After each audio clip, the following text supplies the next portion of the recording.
soaked angel. Angel soaked in peaches.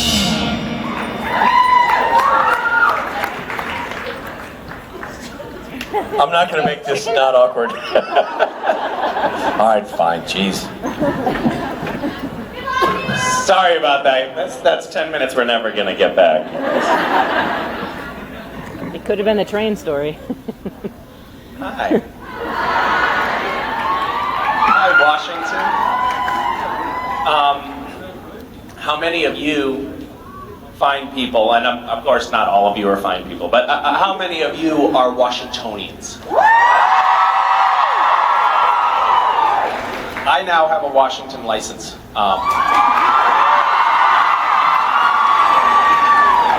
And because we are close to where we now live at this convention, I also have my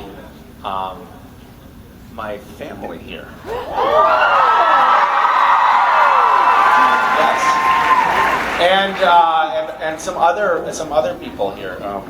Charlie is here, and Michelle, and Ken and Amy and Atticus and Phoebe. I don't know where they are. I'm looking for them. But they're in here somewhere. Oh, I see them. No, I don't see them. If you are one of the people I just mentioned, make scream so I can. Okay, they're in the back. They're in the back. Okay. Good. I'm glad they saved you the best seats. The very back.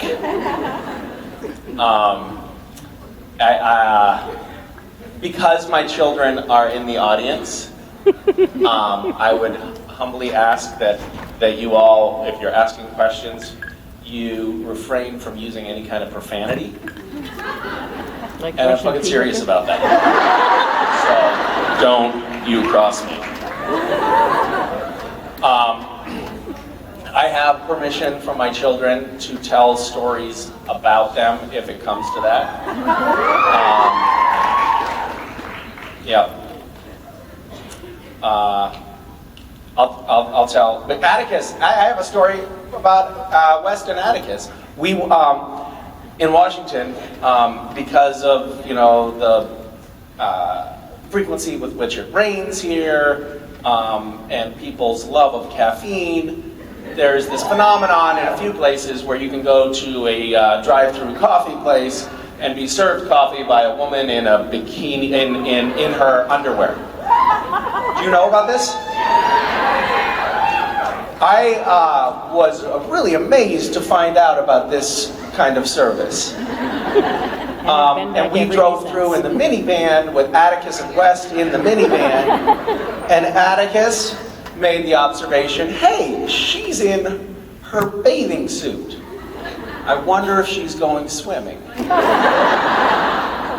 And West said, I don't think so. I think she's just showing off.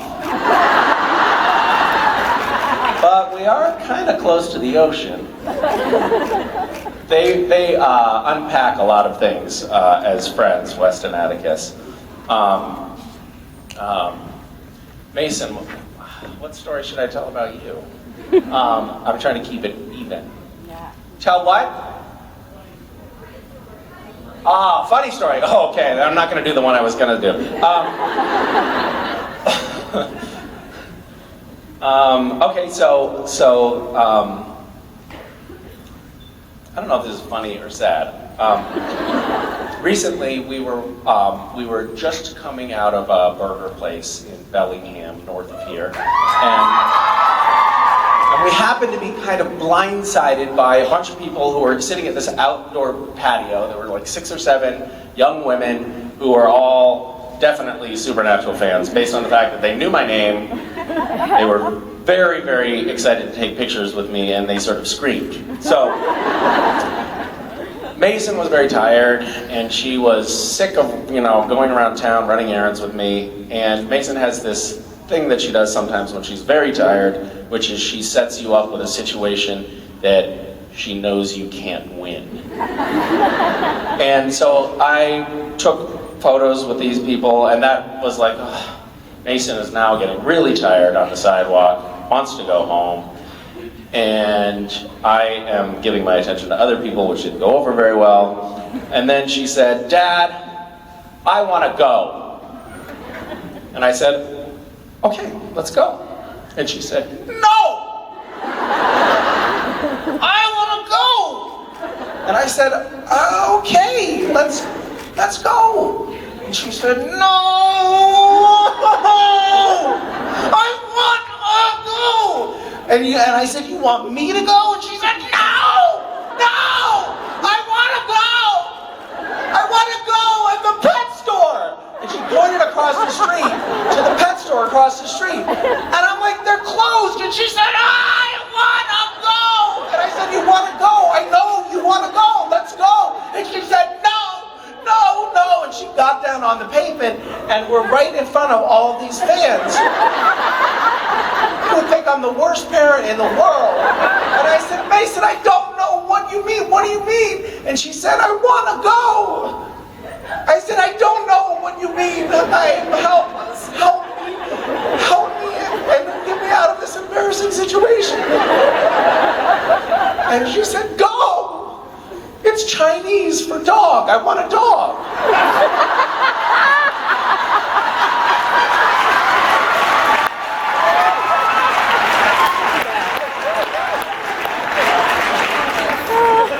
I did not know that.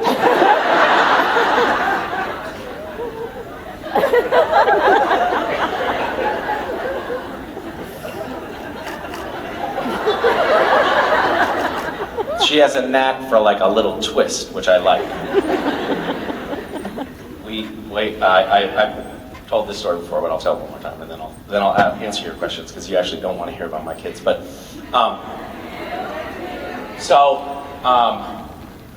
we have this very elaborate nighttime ritual. It involves toothbrushing and putting on our pajamas and snuggling up and reading books, and we were all cozied in, one child on each arm in bed. And I said, I want you two to stay my little kids forever and ever. And Mason said, no, I'm gonna grow up. And I said, no, I want you to stay my little kid forever and ever and ever. She said, no, I'm gonna grow up. And I said, no, I want you to stay my little kid forever and ever and ever and ever and ever. She said, no, I'm gonna grow up and I'm gonna get old and I'm gonna die.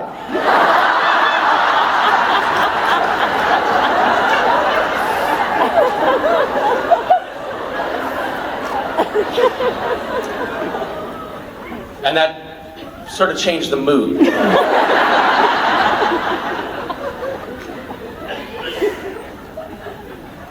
On that note, do you have a question? I do. Hi. Hi. So I was wondering, because obviously the gag reels are awesome, and one of, for me, the best parts of the show. And I was wondering if you have a favorite outtake from the gag reel, and if you have a favorite outtake that maybe we haven't seen. Yes, but we're not going to hear it. I actually did. I saw an outtake yesterday that was really funny, but I can't tell you about it. It involves the word chupacabra, I can tell you that, and its pronunciation. It's pretty funny.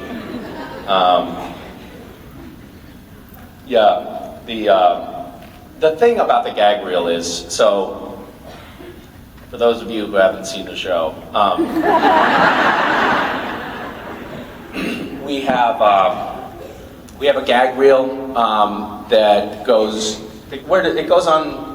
I don't know. We air it at like Comic-Con, and then it goes on the internet. That's like this funny gag reel that we share with the public, and then there's the X-rated gag reel. That's just for internal purposes that we show at like the rap party. And that's where the really funny stuff is that would, ruin careers if it ever made it out into the public sphere. But yeah, there's some stuff. That gets a little bit more sensual, I would say.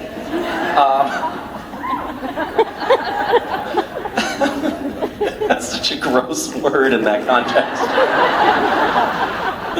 Kind of like the inauguration.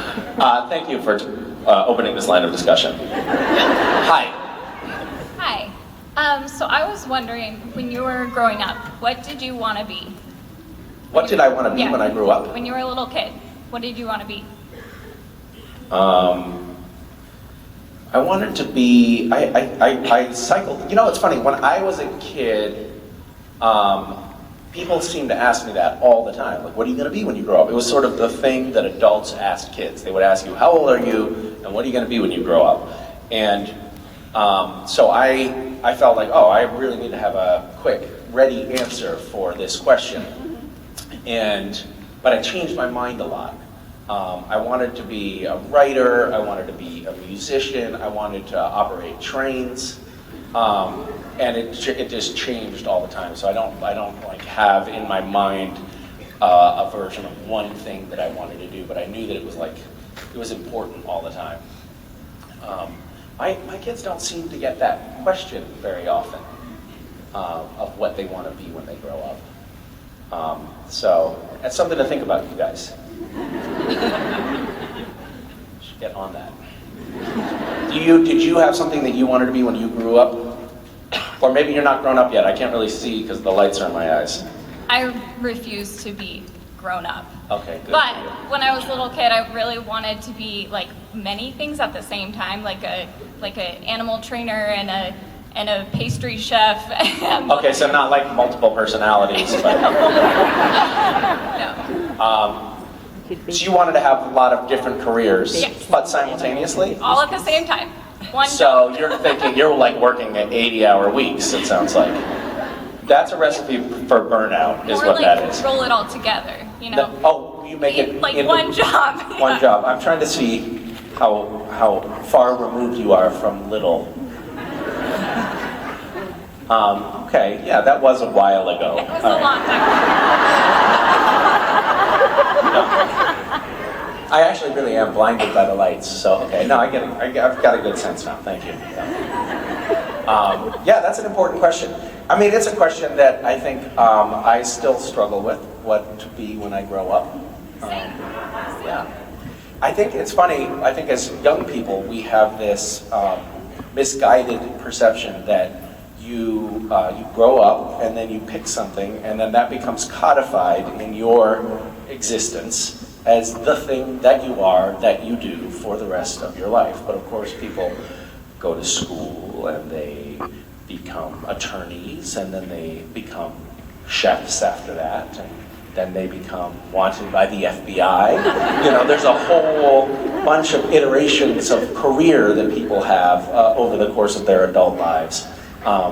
And thinking of that as something that is evolving is actually kind of nice. It's a little bit liberating. I do remember when I got out of college, because up until the point when you're finishing school, everything is you're sort of on a track, and you're not making, I mean, you're picking which high school to go to maybe, and which college to go to, but you're not making a ton of really big decisions. And when I got out of college, I was like, oh, this is going to be amazing. I can do anything. And that simple fact, in and of itself, was utterly paralyzing. And it was like, oh, I can do anything. And if I do one thing, that means I'm not doing all of the other things. And so I just sat there, like waving my finger back and forth for about a year, trying to figure out how to make the next move. It was really challenging. But now I just, do what's most embarrassing, and that's my North Star. That helps.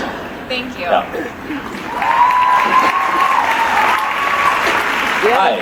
Hi. Misha, Sorry, I have a little Misha, laryngitis. turn around. Whoa! Oh! All right.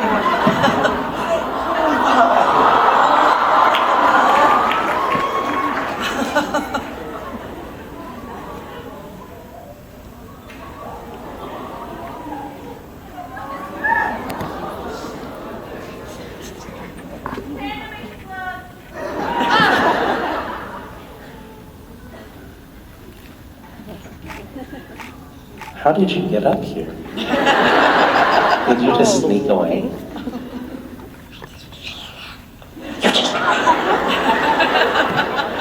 That's so cool. Do you want to see how bright those lights are? Uh-oh. people do you think are out there? 8. How many people? 700 is actually a pretty good estimate. Yeah. Yeah. If you and I were Donald Trump, we would say 70,000.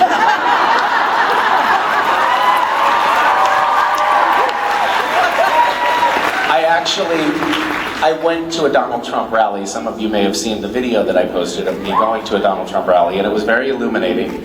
But one of the things that was really cool, okay, you don't want to, she hates it when I talk about Donald Trump.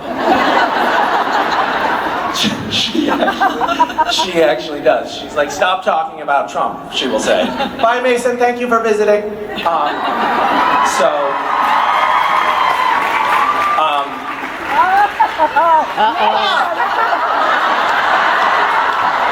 Here comes trouble. Okay, this is West. Hi. Thank you for visiting, West.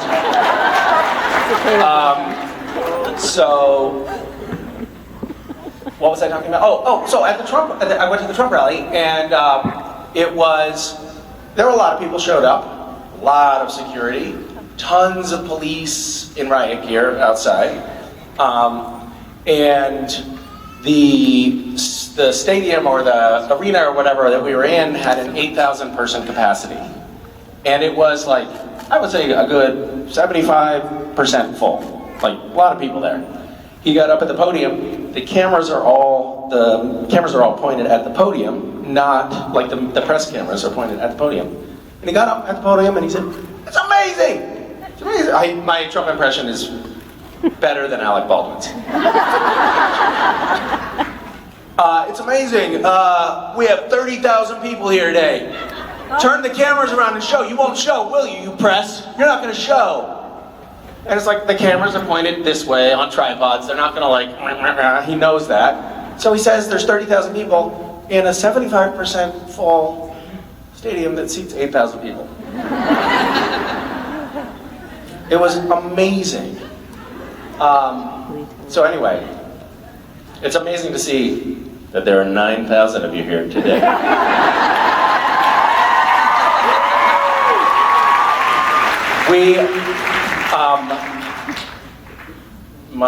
My spouse and I got in a little bit of an altercation in the home.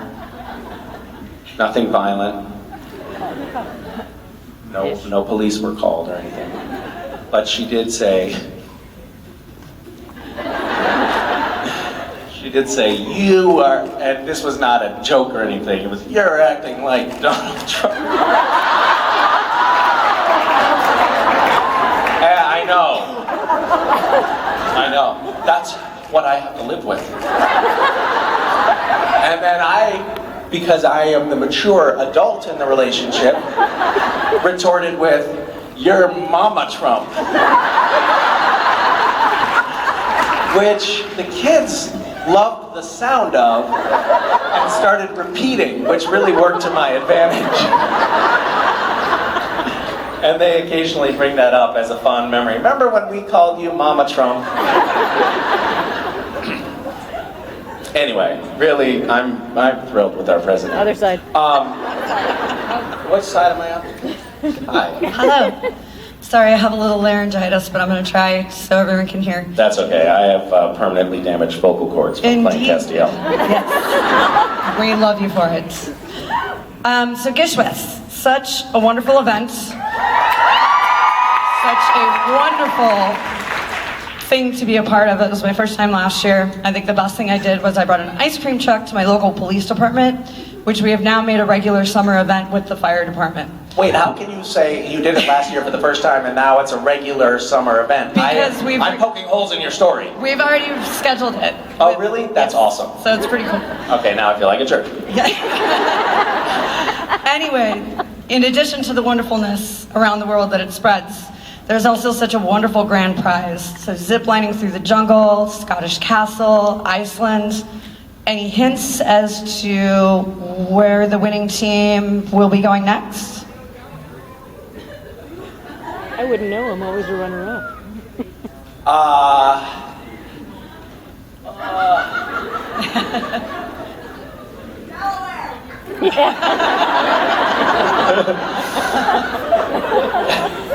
was an acceptable yellow. By the way. That's a good idea.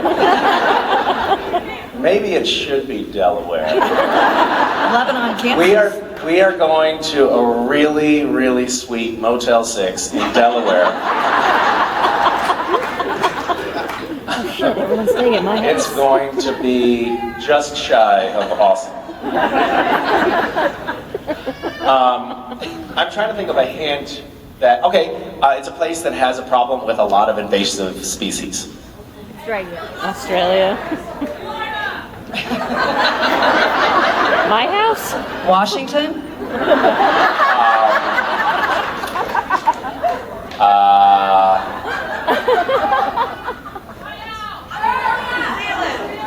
Well, I'll give you another hint. Nobody has guessed it right in shouting things out just now, and they pretty much shouted out every place on the planet. So your house. I won't tell you, but I will tell you that we will tell you very shortly. How's that? Okay.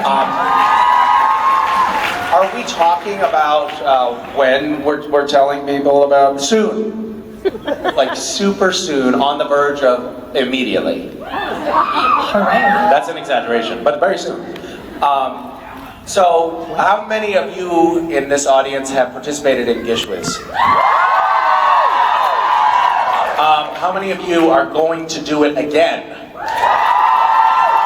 Good. That's a pretty good rate of attrition, a healthy rate of attrition. I found this project called Gishwiz to be very gratifying because it seems to me that this is like the day of being upstaged by children. Hi, little one over there.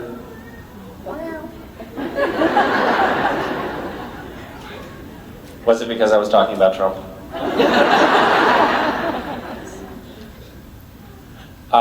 Yeah, we get a lot in our home of put your phone down and stop talking about Trump. Gishwiz has been just such a delightful, magical discovery. You know, it totally evolved organically, and now there's people in 100 different countries participating in it, and it's something that really gums up the works for about a week, and I'm so happy about that. I love it when government agencies plead with us to stop doing what we're doing. It's so gratifying.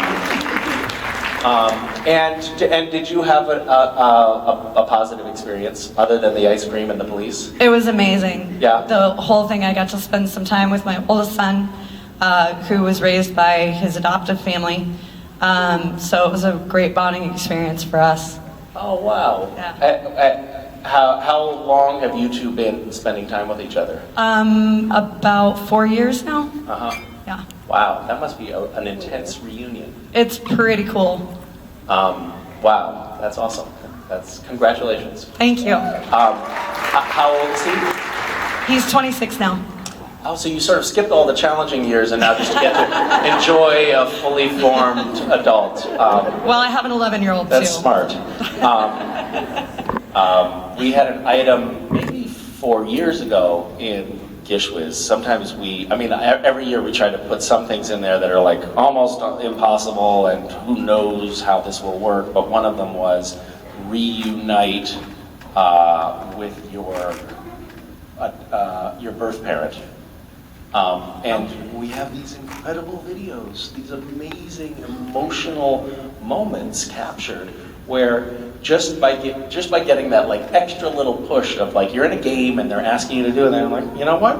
I'm gonna do it. I'm gonna go find my parents. And these amazing videos that are kind of impossible not to cry when you see them of that first meeting between biological families. It's kind of an amazing thing. Well, hi! Hi guys! What do you think about being up on stage? It's kind of weird, huh? Do you want to tell a story about me to get even with me? No. That's a yes. Good girl. I'll give you a chocolate later. I'm not going to ask you, West, because I know you will tell a story and you'll ruin my career. Guys, how's it going back there? Are Atticus and Phoebe still back there? Good. Have they fallen asleep? No? Oh, Phoebe's not. She left. Okay. All right. Well. Over there. Oh, really? Oh, okay. Yeah. All right. Well, do you have anything that you want to tell these guys? No. We were just talking about Gish Whiz. Do you know what that is? Yeah, I know what that is. Me too. Bye, guys.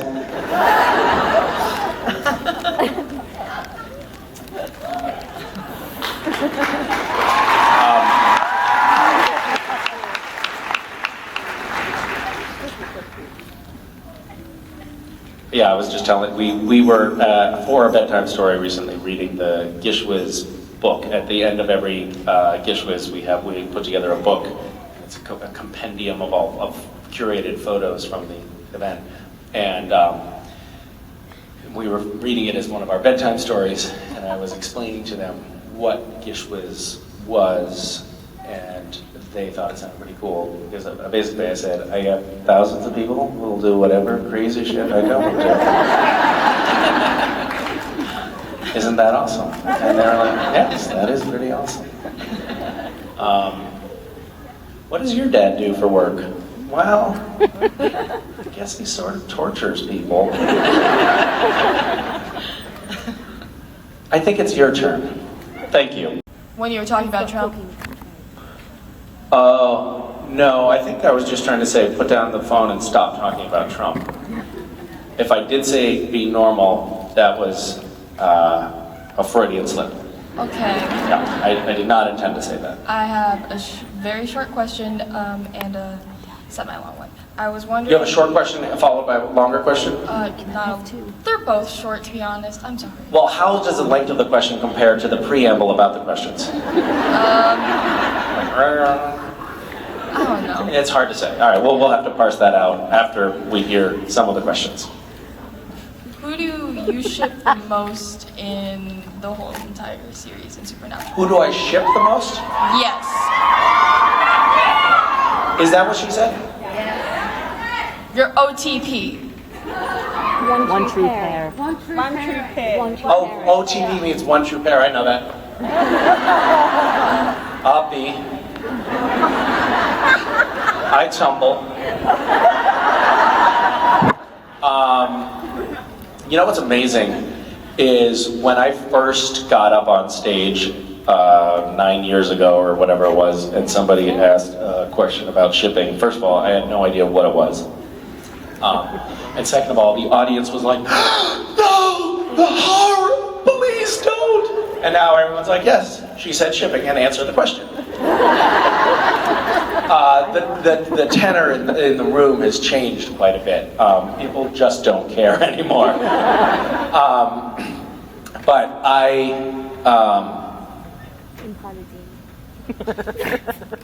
what was I going to say? I was going to say, no, and the other thing is now people like come frequently are like, yeah, he's done this joke a million times. He's going to say something about the car and Bobby. You're close. But that's not what I'm going to say. That's not what I said. Well, I can't say that now because you screwed it up for me. I write a lot of Wincest.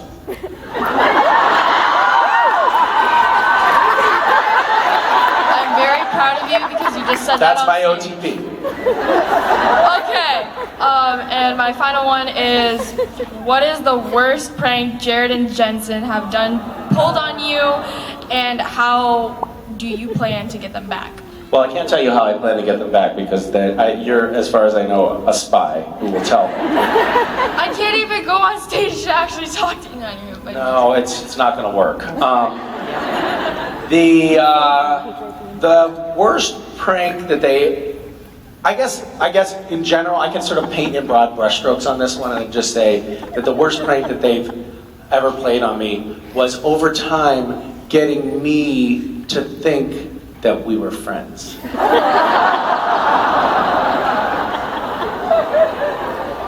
So that they could pull the rug out from under me and do horrible things to me. Like, for instance, this is a good example of that precise thing. I've told this story before, so those of you who've heard it, you can now check your Twitter feeds. We were shooting a scene, and I come up to the table. This is like season 5, I think, and we're in a morgue. It's the episode about angels and my Bloody Valentine. And so we're in the morgue, and Jared and Jensen are standing on one side of a stainless steel table, and I come up to this side of the stainless steel table, and I'm talking in my like Castiel, and I come up to the table, and we're in the middle of the take, and the director's in the other room looking through the lens of the camera, or looking at the monitor, what the camera is seeing, and he just sees me go, "Stop it!" Because Jared had a broom handle in his hand, and underneath the table, he was adjusting my man parts. And so we did another take, and the first AD took the broom away from Jared. We did another take, and unfortunately, nobody could have foreseen this, but he is very long-legged. And he got me again. And then we did another take. "Hi, guys." What's going on? This is weird, kind of weird, huh? Yeah. So we did another take, and I come up to the table, and this time Jared goes,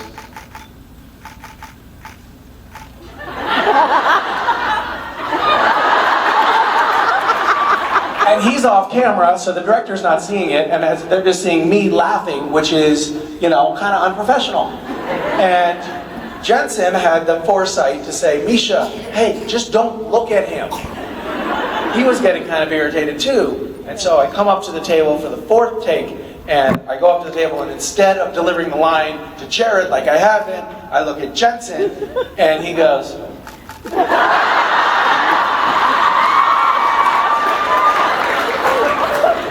and that's what I mean.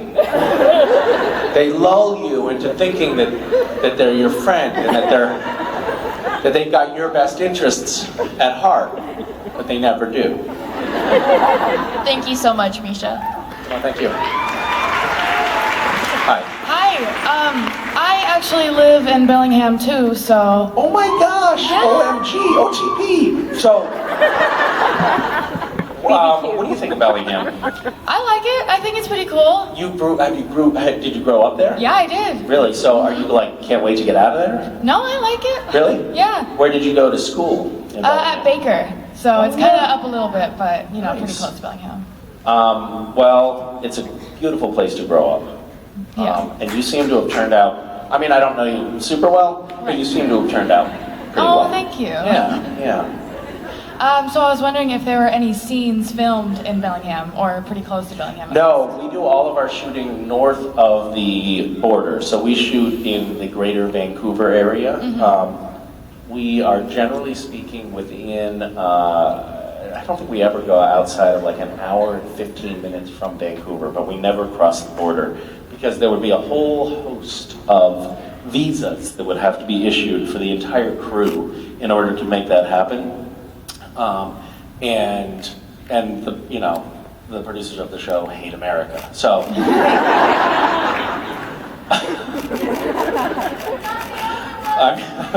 I'm gonna get a call.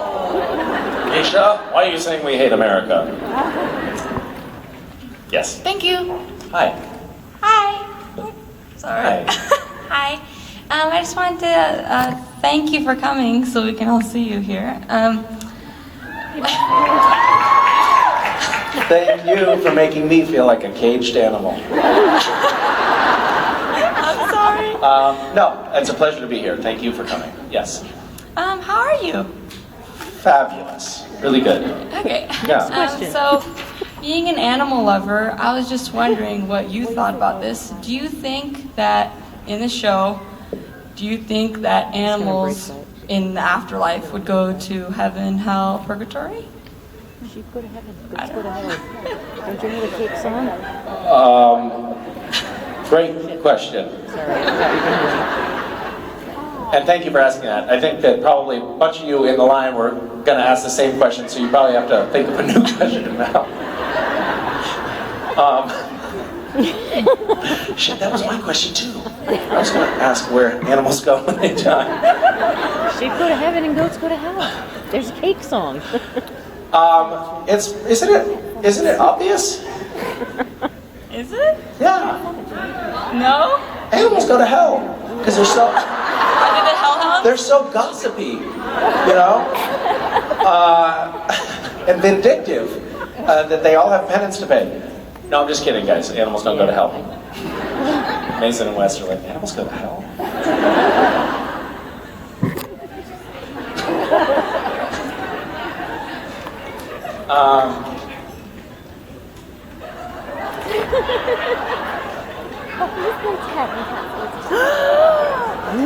This has got to not be good for emotional development.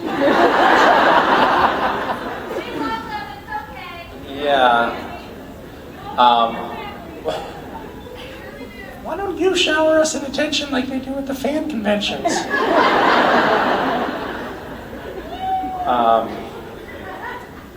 Where do you think that they wind up? I don't know. Have we seen any examples of animals in one of these various different post-life venues? Well, they haven't. The only thing I can think of are hellhounds, but Hellhounds. So maybe see, they that were proves bad my dogs. point. Okay. Thank you. Case closed. Thank you. Hi. Hi. Sorry, I'll try to talk loud. I lost my voice at karaoke last night. Oh boy. I hear somebody got engaged last night at karaoke. 2 people got engaged? 4, technically. All right. So it's 2 couples, so it's 4 people. Is it 1 engagement?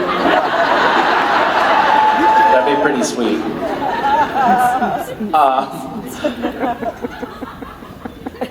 Will you marry me? And also, will you marry me and you as well?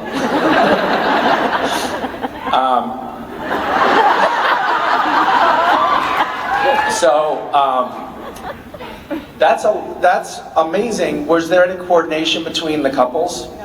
No. So when the first people got up and did like, oh, will you marry? Were the second people like, oh shit, that was my thing tonight. That must have been really frustrating. Have there been any kind of bad vibes between the 2 couples? No, now they're all getting married. Have you guys reconciled at all? You guys are okay. Have you talked to the other couple? And what's your take? Are they gonna make it? All right, good. All right, that's a good review. Okay, and how do you guys feel about the other couple? Fuck them. Love them. Well, you kind of had to say that now, huh? Sorry. Anyway, you were saying you're horsed. Thanks. Yeah. Now, Death has arguably the best entrance in the series. Death has the best entrance in the series? All right, well, we could, nitpick on that, but... Cass is a competitive second.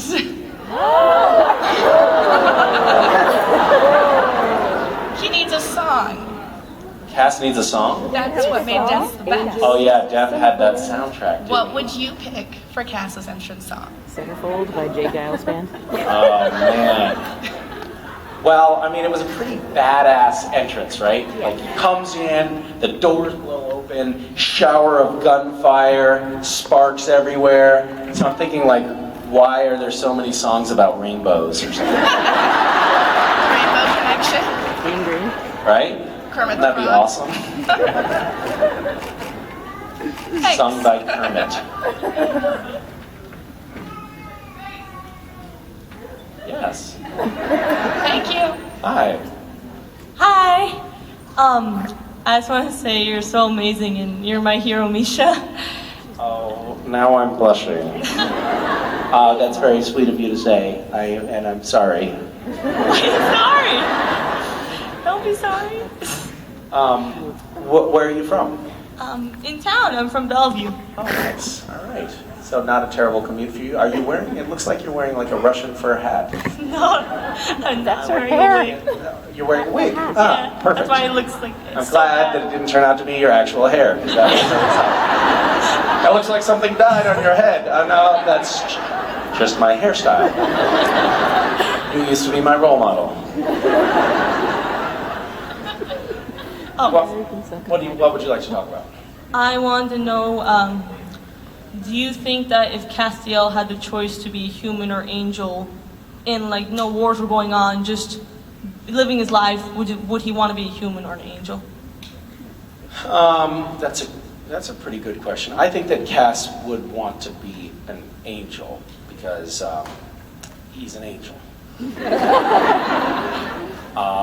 And I don't think that he's terribly conflicted about that. It's not like he wishes he was someone else. I think that he would not fit in he doesn't fit in very well as an angel with other angels or with humans. When Castiel first was introduced on the show, I had some ideas about how he would interact with humanity because he hadn't been around humans for thousands of years. They were strange beasts to him that he was trying to figure out how they operated. And he, being an angel, had this sort of weird, ethereal quality where he was very solemn and kind of stern and kind of monotone and didn't read emotional cues very well. And I was sort of establishing, because I was the first angel on the show, I was establishing kind of canon for an angel's behavior on Supernatural. And then shortly thereafter, we had other angels introduced on the show who presumably were shown tape of me doing my character so they could see how angels acted. And they just acted like regular people. Which suddenly flipped the script. And it just turns out Castiel is a super fucking weird angel.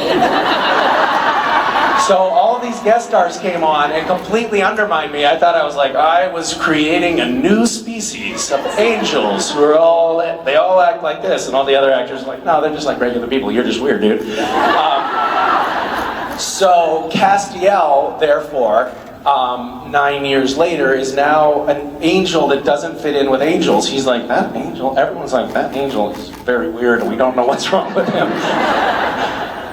Likewise, with humans, he is still the same awkward being that he was when he started, so he doesn't really fit in anywhere, and things would not be made easier for him were he to be a human who acted like a weird angel. He would just be the same dorky, awkward person that he is now, but without any superpowers, so I pick angel. All right, thank you so much. Thank you. Hello. Hi. So my question was, when Cass raised Dean from Perdition, he had a handprint on his shoulder, and you also raised Sam for Perdition, and so it begs the question where your handprint was, because it was definitely not among.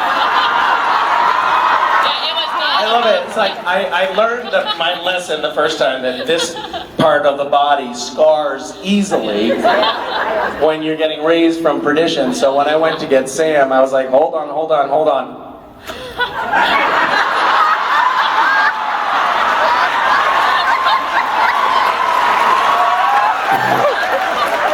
And that's how I brought him up.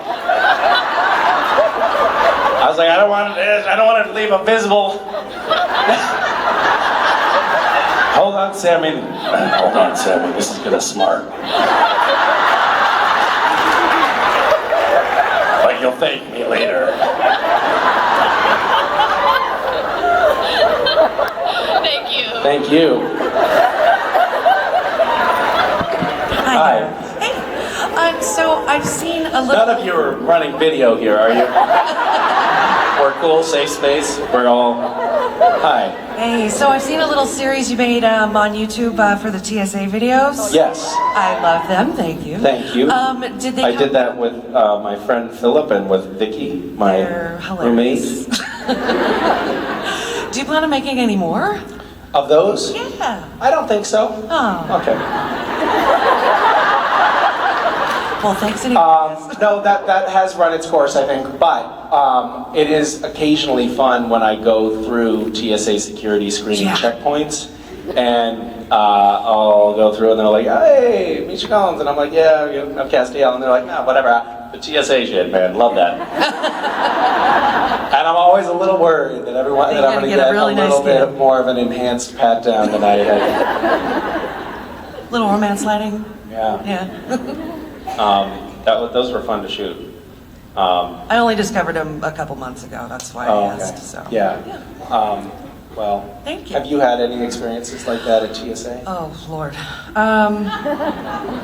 No, actually, thankfully, I used to travel a lot, but I've never had any bad experiences. Oh, well, that's very PC of you to say. You're trying to keep yourself off of any no-fly lists, I can tell. Yeah, pretty much. Thank you. Thank you. Hi. Hi, Misha. My name is Vanessa. Hello, Vanessa. And I first off want to say that you are an amazing person and thank you for being here. Not actually true, but thank you. Thank you for being here. Alright, well my question is, what is Vicky's favorite color?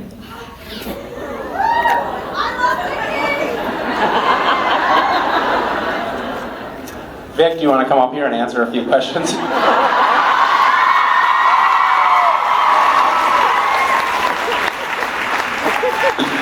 Literally her idea of the worst possible situation. So, come, Is she just like giving you the finger in the back? She's thinking you're just like Donald Trump. Except Trump would never do that to Melania. Yeah, he wouldn't let her. Oh, yeah. Ugh, don't do that. The answer to that question is that I mean, it's not orange.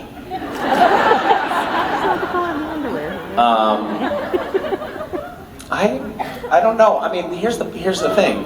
She's not 5 years old, so I don't know that she has a favorite color. That would be weird. By the way, what's your favorite color? It's always been green. Green. And you're not 5 years old either, so I just, no. I wish I should know the answer to that question. There used to be that game where couples... Newlywed game. The newlywed game. Yeah, I would have failed it. We are not newlyweds. And so I have forgotten her favorite color. We've been together for some years now. Since I was, how old are you? I'm 18. 18. I was 16 when we started not dating, we called it a relationship. We started our relationship at that point. And it took almost 25 years for her to call me Trump. Which I think is pretty good. Yeah. Thank you. Thank you. Hi. How many potatoes can you eat in one sitting? Is that a real question? Yeah. Are you asking that because of my Yam a Minute story? No. Have I never told my Yam a Minute story? Oh, this is fabulous. So I have an answer for you, which is, I'll do the 5 minutes, 5 minutes mark. I got you. This will take me less than that. I'm very quick. Very quick. I can finish in 2 minutes. That's something to be proud of. So, So in college, we there were 5 of us that lived in an apartment together, and I would buy the cheapest possible. I lived off of beans and rice, and I was in the grocery store and I saw that yams were on sale, and these things were monsters. They were this long and that big around. I mean, they were huge. And I bought 10 yams, and I was like, this is gonna, and you can live off of yams. This is gonna, carry me for a long time. But then, like, a month went by, and I hadn't cooked any of the yams, and they were starting to get a different texture. And so I threw them all in the oven, and I was like, I'm gonna eat these yams. And then I thought, well, I might as well, capitalize on the situation a little bit. My roommates were all sitting there, and I said, how much do you guys want to bet that I can eat these 10 monster yams in 10 minutes? And they were like, there's no way you can do that. Your body simply can't even fit 10 yams in it, period. I was like, I can do it. So why don't y'all put down 10 bucks a piece? I'll bet you 10 bucks each that I can do it. And so stopwatch starts, I start eating yams. And I make it through the first yam in about a minute and a half. I make it through the second yam at around the 6-minute mark. I'm 2.5 yams in, and it's 8 minutes, and I'm starting to gag to swallow it down. And I did the math real quick, and I realized there's no way. There's no way I'm making it through. And so I pulled the plug, and I said, guys, you beat me, you win. I owe you all $10 a piece, that's $50 or $40. But then I walked into the pantry and I saw a little jar, it's a pint jar of apple cider vinegar. And I remembered, this is a don't throw me in the briar patch moment, I remembered that as a child, me and my brother would take little sips of apple cider vinegar. And I was like, it sounds gross, but I actually know that you can drink this stuff. So I came back out of the pantry and I said, guys, double or nothing. I can drink this jar of vinegar in 1 minute. And so, funny thing, when you are at a yam saturation point, and you just open your gullet and pour cider vinegar into your body, there's a very explosive automatic vomiting response. It was almost as if it came back up, it all came back up faster than I could respond. I didn't even know what was happening.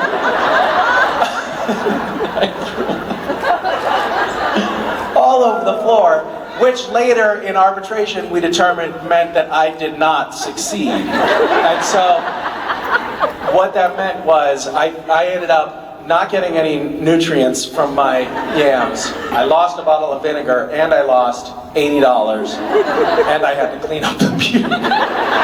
So I was definitely on the bad end of that deal. So when you bring up potatoes and how many I can eat, it's a sort of sore subject.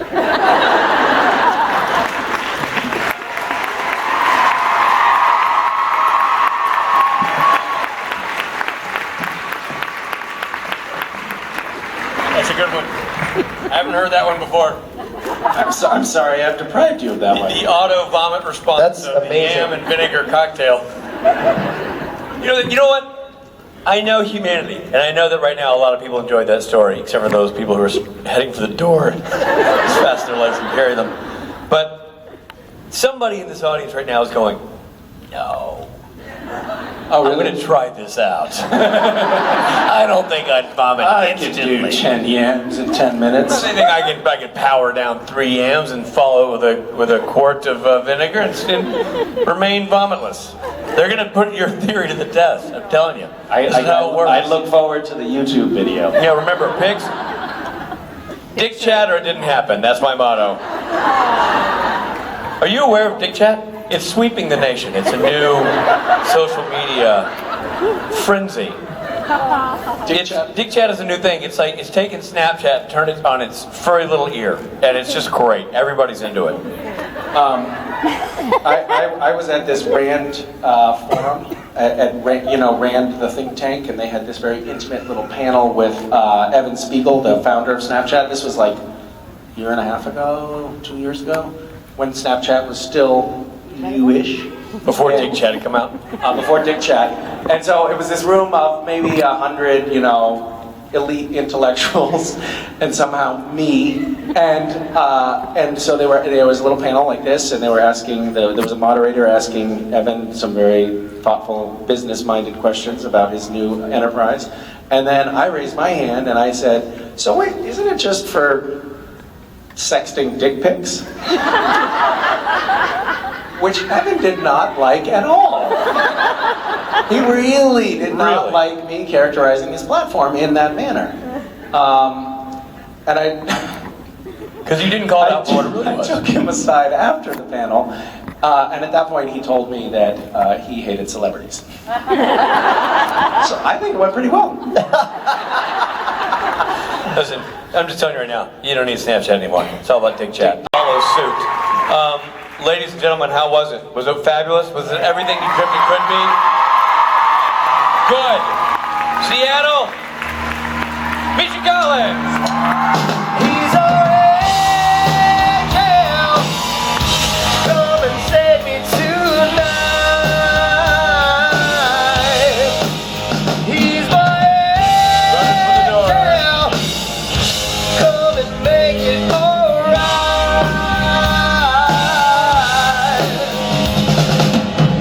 Running for the door. Get out of here as fast as you can. It's like there's a fire on stage and they got to get out, Bobo. They got to get out. Escape. Or die. That's the attitude of the crowd right now. All right, Saturday. This is what's happening. This is what's happening. This band, in a few hours, taking center stage in this room for the Saturday night special. Mike Boros, Steve Norton, Billy Moran, and Rob Benedict, Loud and Swain. It's a heck of a show. Rich will be there. I'll be there. Mark will be there. Mark will be there. Bunch of fun people. Fun people. And you. And you. We will see you later tonight. Everybody go get your autograph, go get your photograph. Hydrate. And we will see you tonight. Saturday, people.